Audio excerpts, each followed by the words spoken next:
एक बार की बात है। कौशल राज्य पर राजा महेंद्र राज करता था। प्रजा उसका सम्मान करती थी, लेकिन साथ ही उससे भय भी खाती थी।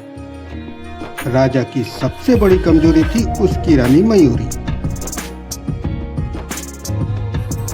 राजा महेंद्र मयूरी से बहुत प्रेम करता था। उसके बिना एक पल भी रहना राजा महेंद्र के लिए मुश्किल था। विवाह के 3 वर्ष पश्चात मयूरी जुड़वा बच्चों को जन्म देने के बाद चल बसी। राजा महेंद्र पूरी तरह से टूट गया। वह अपनी पत्नी के बिना कैसे रह पाएगा, ये सोचकर वह आग बबूला हो उठा।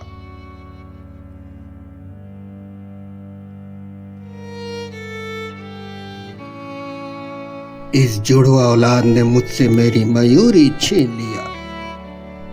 मैं इनकी मनहूस शक्लें भी नहीं देखना चाहता। हरि राम, ले जाओ इन्हें यहां से। इन्हें इनकी नानी के पास छोड़ाओ।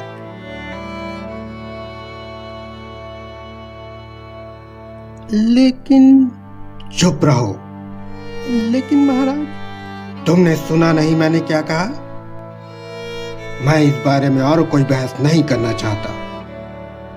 मेरे आदेश का पालन हो। जी महाराज, जो आज्ञा। एक और बात, आज के बाद मुझे मेरे राज्य में कोई बच्चा दिखाई नहीं देना चाहिए। उन्हें यहां से भगा दो। ये सुनते ही हरि राम के पैरों तले जमीन खिसकने लगी। उसने साहस जुटाते हुए कहा, महाराज, ये ठीक नहीं होगा। क्या मतलब है तुम्हारा? प्रजा अपने बच्चों के बिना मर जाएगी महाराज। ये सुनकर राजा महेंद्र सोच में डूब गया और अपने क्रोध को शांत करते हुए बोला, ठीक है, बच्चों को राज्य से बाहर मत भेजो, पर उनका बचपन समाप्त कर दो। मैं कुछ समझा नहीं महाराज। मैं चाहता हूं कि बच्चे अपना बचपना छोड़कर बड़ों की तरह व्यवहार करना सीखें।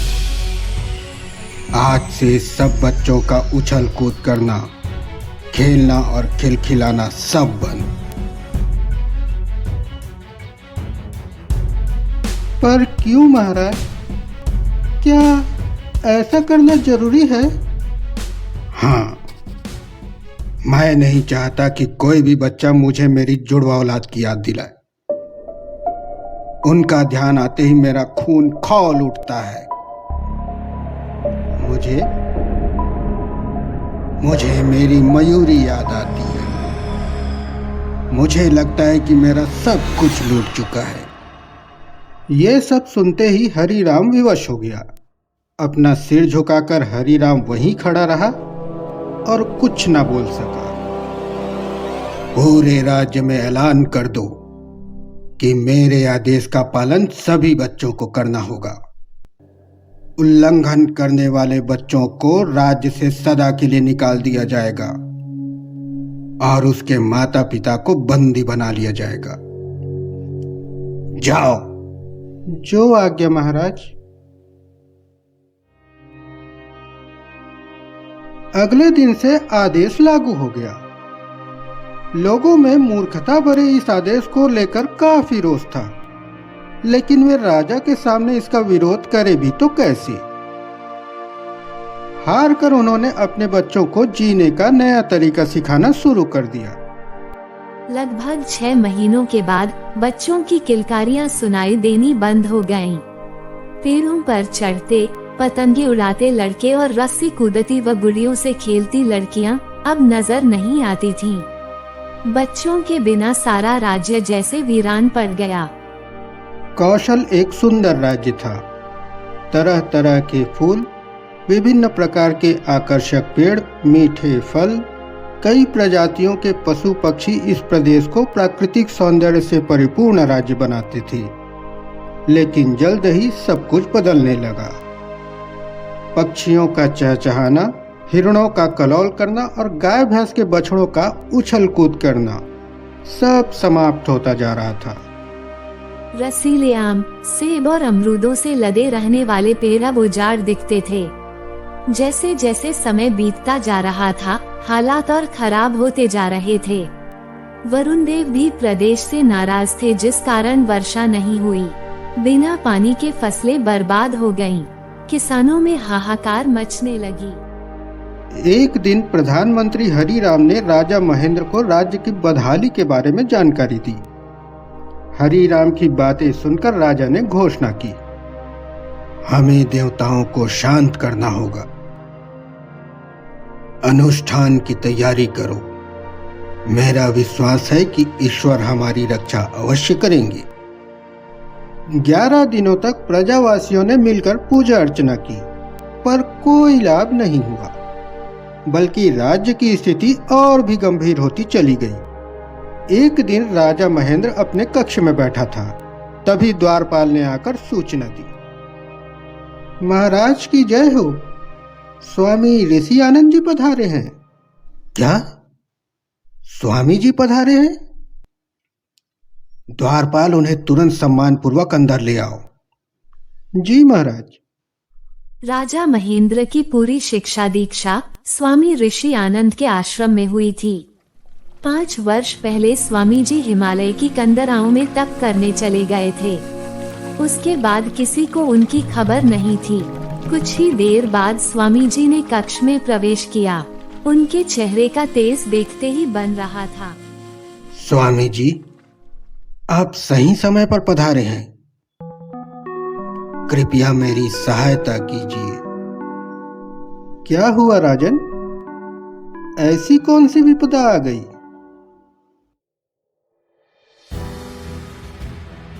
राजा महेंद्र ने पूरे घटनाक्रम का विस्तार से परिचय कराया।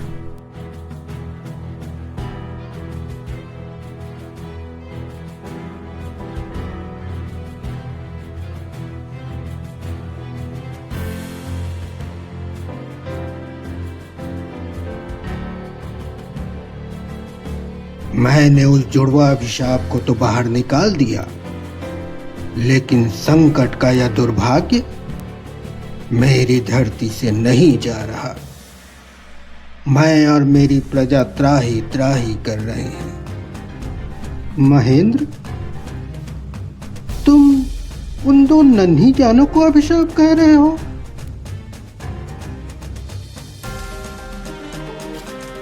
अभिशाप वो 2 कोमल सुकुमार नहीं, बल्कि तुम्हारी मूर्खता और अज्ञानता है। अगर बाहर निकालना है तो इन्हें निकालो। क्या? ये क्या कह रहे हैं आप स्वामी जी? वही जो तुमने सुना राजन। क्या तुम्हें अनुमान भी है कि तुमने कितनी बड़ी भूल की है? सब बच्चों के बचपन को मारकर तुमने स्वयं प्राकृतिक संतुलन को क्षति पहुंचाने का घोर अपराध किया है। मैं कुछ समझ नहीं पा रहा हूं स्वामी जी। महेंद्र, क्या तुम्हें मालूम है कि ईश्वर का वास कहाँ है? ऊपर आकाश में, हमारे चारों ओर फैले मंदिरों में। तुम्हारा दृष्टिकोण सीमित है राजन। ईश्वर सृष्टि के प्रत्येक जीव में बसे हैं।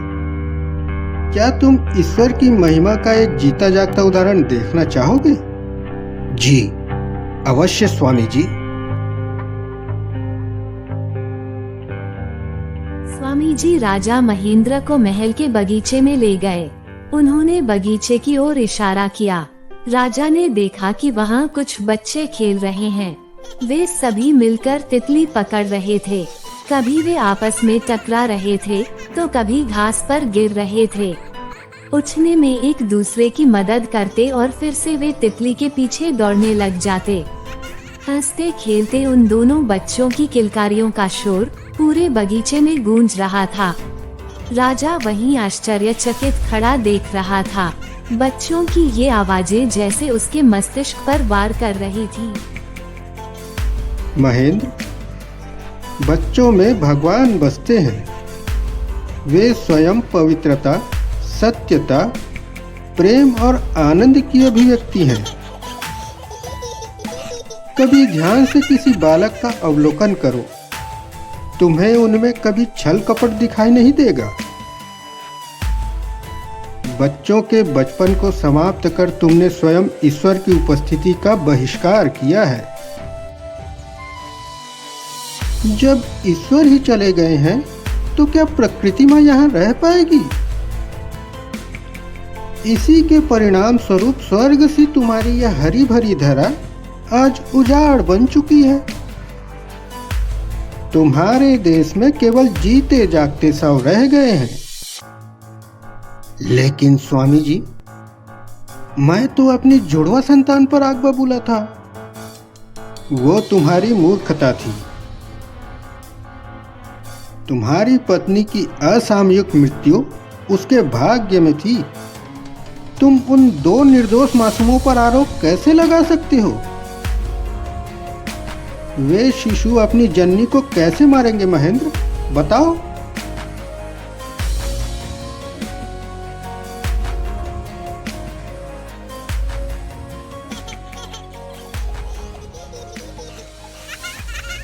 हे ईश्वर, ये मैंने क्या कर डाला। मुझे तो यह भी नहीं मालूम कि मेरे बच्चे आज कहाँ हैं। 1 वर्ष पहले मुझे संदेश मिला था कि एक साधु उन दोनों बच्चों को अपने साथ ले गया है। हाँ, एक साधु उन बच्चों को ले गया था और आज वही साधु उन्हें वापस तुम्हारे पास लाया है। वे जुड़वा बच्चे इस समय तुम्हारे बगीचे में खेल रहे हैं। क्या क्या कहा आपने? हाँ महेंद्र, मुझे कौशल प्रदेश की प्रजा और तुम्हारी समस्याओं के बारे में कुछ समय पहले ही पता लग गया था। मैं ही तुम्हारे बच्चों को उनकी नानी के घर से ले आया। तब से वे मेरे आश्रम में ही थे।